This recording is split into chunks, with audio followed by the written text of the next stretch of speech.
ಮಧ್ಯಪ್ರಾಚ್ಯದಲ್ಲಿ ಭುಗಿಲೆದ್ದಿರೋ ಯುದ್ಧದಲ್ಲಿ ಸಂಧಾನ ಮಾತುಕತೆಗೂ ಸಮಾಧಿ ಸೇರಿದೆ. 27ನೇ ದಿನವೂ ಯುದ್ಧ ಜೋರಾಗಿದ್ದು ಭಾರತದಲ್ಲಿ ಸಿಲಿಂಡರ್ ಎಮರ್ಜೆನ್ಸಿ ನಿರ್ಮಾಣ ಆಗ್ತಾ ಇದೆ. ಪೆಟ್ರೋಲ್ ಸಿಗ್ತಾ ಇಲ್ಲ, ಡೀಸೆಲ್ ಸಿಗ್ತಾ ಇಲ್ಲ ಅನ್ನೋ ವದಂತಿನೂ ಕೇಂದ್ರ ಸರ್ಕಾರದ ನಿದ್ದೆಗೆಡಿಸಿದೆ.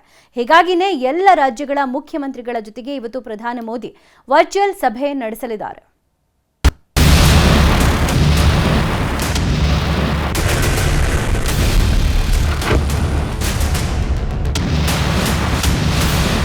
ಇರಾನ್ ಸರ್ವನಾಶಕ್ಕೆ ಶಪಥ ಮಾಡಿರುವ ಇಸ್ರೇಲ್ ಅಮೆರಿಕ ಜೊತೆ ಸೇರಿ ಯುದ್ಧ ಶುರು ಮಾಡಿ 27 ದಿನ ಆಯಿತು. ಈ ಯುದ್ಧದಲ್ಲಿ ಎಷ್ಟೋ ಅಮಾಯಕರ ಜೀವ ಹೋಯಿತು, ಎಷ್ಟೋ ಕಟ್ಟಡಗಳು ನೆಲಸಮ ಆಗೋಯ್ತು, ಲಕ್ಷಾಂತರ ಜನರ ಬದುಕು ಛಿದ್ರವಾಯಿತು. ಈ ಘೋರ ಸಮರದಲ್ಲಿ ಇಸ್ರೇಲ್ ಇರಾನ್ಗಷ್ಟೇ ಆರ್ಥಿಕ ನಷ್ಟ ಆಗಿಲ್ಲ, ಜಗತ್ತಿನ 30ಕ್ಕೂ ಹೆಚ್ಚು ದೇಶಗಳಲ್ಲೂ ಆರ್ಥಿಕ ಬಿಕ್ಕಟ್ಟು ಸೃಷ್ಟಿಯಾಗಿದೆ. ಭಾರತದಲ್ಲಂತೂ LPG ಸಿಗದೆ ಕೋಟ್ಯಾಂತರ ಜನರ ಬದುಕಿಗೆ ಬರೆ ಬಿದ್ದಿದೆ. ಕೈಗಾರಿಕೆಗಳು ನಷ್ಟಕ್ಕೆ ಸಿಲುಕಿವೆ, ಹೋಟೆಲ್ಗಳು ಮುಚ್ಚಿ ಹೋಗಿವೆ, ಆಮದು ರಫ್ತು ಕೂಡ ಅರ್ಧಕ್ಕರ್ಧ ನಿಂತು ಹೋಗಿದ್ದು ವ್ಯಾಪಾರಿಗಳು, ರೈತರು, ಉದ್ಯಮಿಗಳ ಬದುಕಿಗೂ ಬೆಂಕಿ ಹಚ್ಚಿದೆ.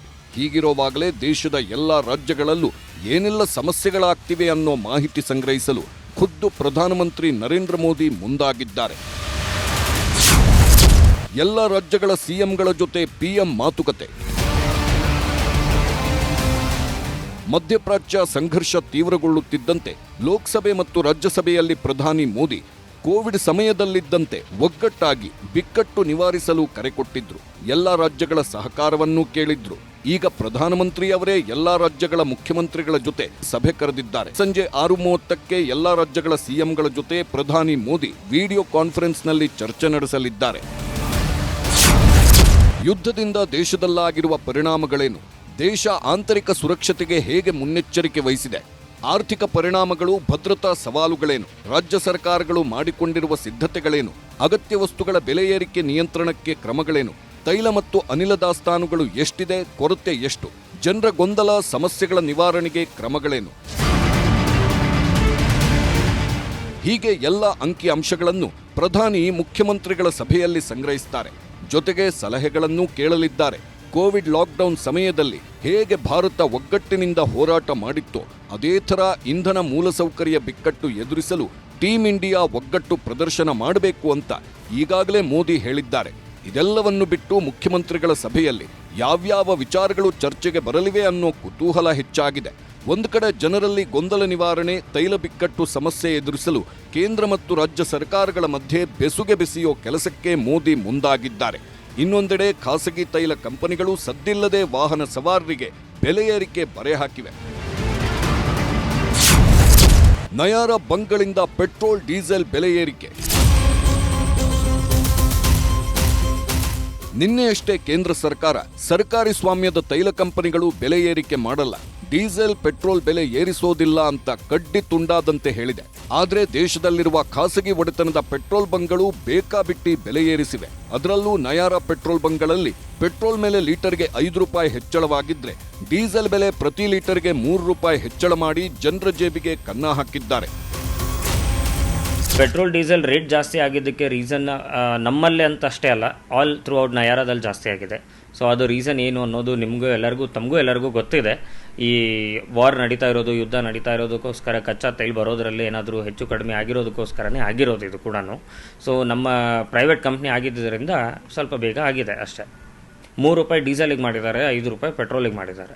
LPGದೇನಿಲ್ಲ, 80 ರೂಪಾಯಿ ಇದೆ ಸದ್ಯಕ್ಕೆ. ಇದು ಒಂದು 10 ದಿನದಿಂದ ಇದೇ ನಡೀತಾ ಇದೆ. ಯಾವುದೇ ರೀತಿಯಿಂದ ಮೇರುಪೇರು ಮಾಡಿಲ್ಲ, ಮೇಲೆ ಕೆಳಗಡೆ ಮಾಡಿಲ್ಲ. ಸರ್ಕಾರಿ ಸಂಸ್ಥೆಗಳಿಂದಲೂ ಅಡ್ವಾನ್ಸ್ ಪಾವತಿ ಅಸ್ತ್ರ ಹೆಚ್ಚಾಯಿತು. ಪೆಟ್ರೋಲ್, ಡೀಸೆಲ್ ಕೊರತೆ ಆತಂಕ. ಸರ್ಕಾರದ ತೈಲ ಪೂರೈಕೆ ಸಂಸ್ಥೆಗಳಿಗೆ ಯಾಕೋ ದಿಢೀರ್ ದುರಾಸೆ ಶುರುವಾಗಿದೆ. ಇಷ್ಟು ದಿನ ಬಂಕ್ಗಳಿಗೆ ಪೆಟ್ರೋಲ್, ಡೀಸೆಲ್ ಸಪ್ಲೈ ಮಾಡಿ ಆಮೇಲೆ 1 ವಾರದಿಂದ 10 ದಿನ ಆದ್ಮೇಲೆ ಹಣ ತಗೊಳ್ತಿದ್ರು. ಯುದ್ಧದ ಟೈಮ್ನಲ್ಲಿ ಸಪ್ಲೈ ಕಡಿಮೆ ಆಗ್ತಿದೆ ಅಂತ ಮೊದಲು ಹಣ ಪಾವತಿ ಮಾಡಿ ಆಮೇಲೆ ಪೆಟ್ರೋಲ್, ಡೀಸೆಲ್ ಸಪ್ಲೈ ಮಾಡ್ತೀವಿ ಅಂತ ಷರತ್ತು ಹಾಕಿವೆ. ಹೀಗಾಗಿನೇ ರಾಜ್ಯದ ಅನೇಕ ಪೆಟ್ರೋಲ್ ಬಂಕ್ಗಳಲ್ಲಿ ಸಪ್ಲೈ ಕಡಿಮೆಯಾಗಿ ನೋ ಸ್ಟಾಕ್ ಬೋರ್ಡ್ ಬೀಳ್ತಿವೆ.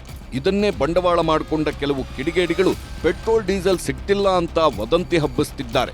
ಈ ವದಂತಿಗಳನ್ನು ನಂಬಿಕೊಂಡು ವಾಹನ ಸವಾರರು ಪೆಟ್ರೋಲ್ ಬಂಕ್ಗಳಿಗೆ ಮುಗಿಬಿದ್ದಿದ್ದಾರೆ. ಪೆಟ್ರೋಲ್, ಡೀಸೆಲ್ ಸ್ಟಾಕ್ ಇದೆ, ಭಯ ಬೇಡ. ಅಧಿಕಾರಿಗಳು, ಪೊಲೀಸರಿಂದ ಜನರಲ್ಲಿ ಜಾಗೃತಿ. ತುಂಬಿಸಿಕೊಂಡು ಹೋಗುವ ಅವಶ್ಯಕತೆ ಇರುವುದಿಲ್ಲ. ಪೆಟ್ರೋಲ್ ಡೀಸೆಲ್ ಸ್ಟಾಕ್ ಇಲ್ಲ ಅನ್ನೋ ವದಂತಿ ರಾಜ್ಯದಲ್ಲಿ ಕಾಡ್ಗಿಚ್ಚಿನಂತೆ ಹರಿದಾಡುತ್ತಿದೆ. ಮಾಧ್ಯಮಗಳು ಪತ್ರಿಕೆಗಳಲ್ಲೂ ಸಾಕಷ್ಟು ಜಾಗೃತಿ ಮೂಡಿಸುವ ಕೆಲಸಗಳಾಗ್ತಿವೆ.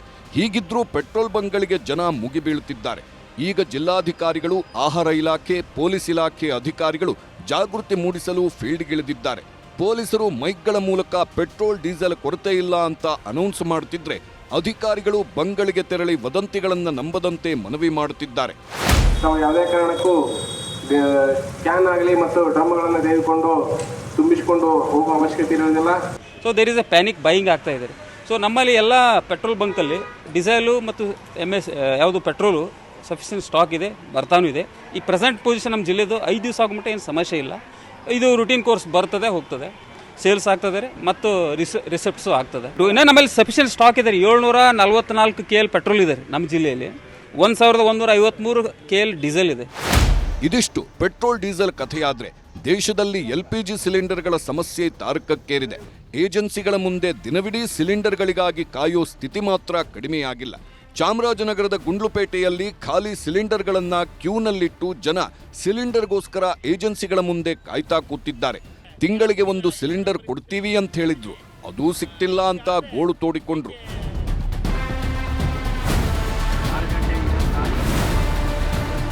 ಕೊಪ್ಪಳದಲ್ಲೂ ಗ್ಯಾಸ್ ಟ್ರಬಲ್ ಹೆಚ್ಚಾಗಿದೆ. ಆಹಾರ ಇಲಾಖೆಯ ಏಜೆನ್ಸಿ ಬಂದಾಗಿದ್ದು ಗೋಡೌನ್ನಿಂದ ನೇರವಾಗಿ ಬೇರೆಯವರಿಗೆ ಸಿಲಿಂಡರ್ ನೀಡುತ್ತಿದ್ದಾರೆ. 1 ವಾರದಿಂದ ಅಲೆದಾಡುತ್ತಿದ್ರೂ ಸಿಲಿಂಡರ್ ಸಿಕ್ತಿಲ್ಲ ಅಂತ ಏಜೆನ್ಸಿಗಳ ಕಳ್ಳಾಟದ ವಿರುದ್ಧ ಗ್ರಾಹಕರು ಆಕ್ರೋಶ ವ್ಯಕ್ತಪಡಿಸಿದ್ರು.